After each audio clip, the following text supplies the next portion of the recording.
¿Para qué sirve un Mesías muerto? Muchos han muerto por una causa justa.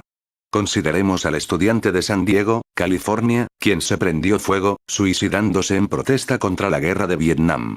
En la década de los 60, muchos budistas se quemaron con el fin de llamar la atención del mundo hacia la región suroriental de Asia. El problema que ocurrió con los apóstoles fue que su buena causa murió en la cruz. Ellos creyeron que Jesús era el Mesías. Jamás pensaron que él podía morir. Estaban convencidos de que el reino de Dios sería establecido por él, y que reinaría sobre el pueblo de Israel. A fin de comprender la relación de los apóstoles con Cristo, y entender por qué la cruz les resultaba incomprensible, debemos captar la actitud que había hacia el Mesías en el tiempo de Cristo. La vida y las enseñanzas de Jesús estaban en serio conflicto con la especulación mesiánica de los judíos de ese entonces.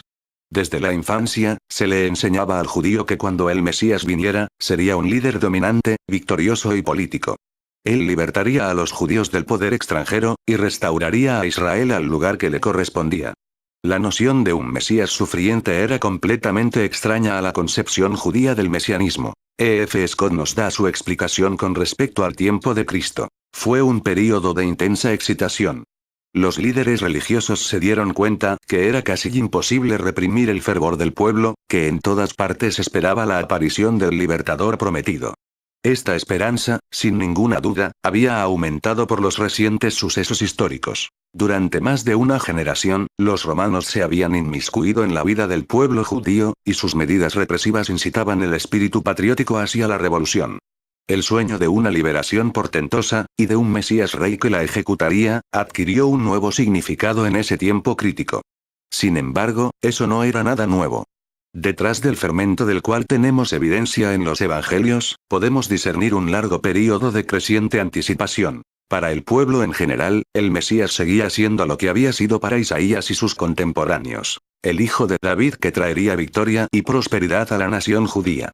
A la luz de las referencias del Evangelio, difícilmente se puede dudar de que la concepción popular que se tenía del Mesías era principalmente nacional y política. El erudito judío Joseph Klausner escribe: el Mesías llegó a ser cada vez más, no solo un prominente jefe político, sino también un hombre de prominentes cualidades morales. Jacob Gartenaus refleja las creencias prevalecientes entre los judíos del tiempo de Cristo. Los judíos esperaban al Mesías como aquel que los libertaría de la opresión romana. La esperanza mesiánica era, básicamente, una liberación nacional. 4. La Enciclopedia Judía declara que los judíos anhelaban al prometido libertador de la casa de David, que los libertaría del yugo del abominable usurpador extranjero, y pondría fin al impío dominio romano, y en su lugar establecería su propio reino de paz y justicia. 5. En ese tiempo, los judíos se refugiaban en el Mesías prometido y los apóstoles tenían las mismas creencias del pueblo que los rodeaba.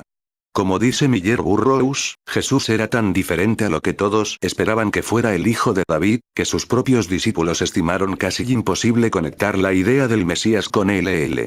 6. Las graves informaciones que Jesús les dio con relación a su crucifixión no fueron bien recibidas por sus discípulos. San Lucas 9:22.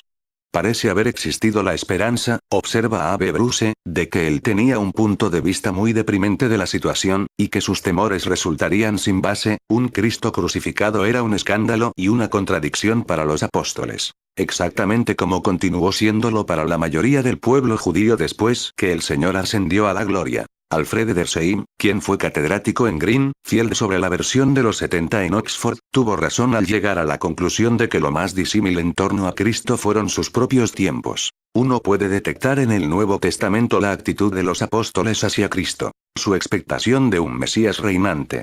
Después que Jesús les dijo a sus discípulos que tenía que subir a Jerusalén y padecer, Jacobo y Juan le pidieron que les prometiera que en su reino ellos podrían sentarse, uno a su derecha, y el otro a su izquierda. San Marcos 10:32-38. ¿En qué tipo de Mesías estaban pensando ellos?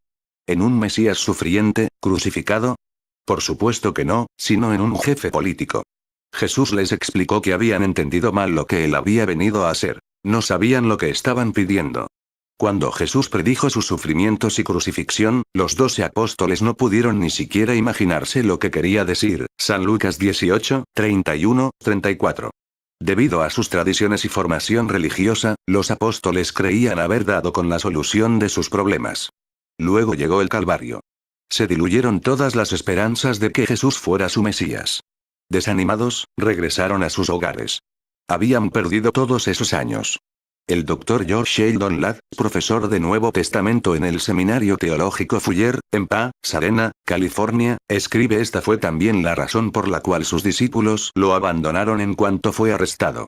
Sus mentes estaban totalmente persuadidas con la idea de un Mesías conquistador, cuyo papel era el de someter a sus enemigos. Sin embargo, cuando lo vieron aparentemente vencido y derramando sangre bajo la furia de los latigazos, como prisionero indefenso en las manos de Pilato, y que después fue sacado de la ciudad, se despedazaron todas las esperanzas mesiánicas que habían puesto en Jesús. Es un hecho psicológico que solo oímos aquello que estamos preparados para comprender. Las predicciones de Jesús con respecto a sus sufrimientos y muerte cayeron en oídos sordos. Los discípulos, no obstante las continuas advertencias de él, no estaban preparados para comprender la magnitud de su alcance. Unas pocas semanas después de la crucifixión, a pesar de sus dudas anteriores, los discípulos estaban en Jerusalén proclamando a Jesús como Salvador y Señor, como el Mesías de los judíos. La única explicación razonable que puedo ver en este cambio, se halla en 1 Corintios 15:5.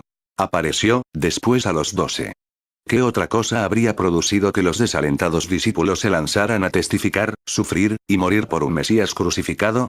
Indudablemente tuvo que ser cierto que él se presentó vivo con muchas pruebas indubitables, apareciéndoseles durante 40 días y hablándoles acerca del reino de Dios. Hechos 1:3.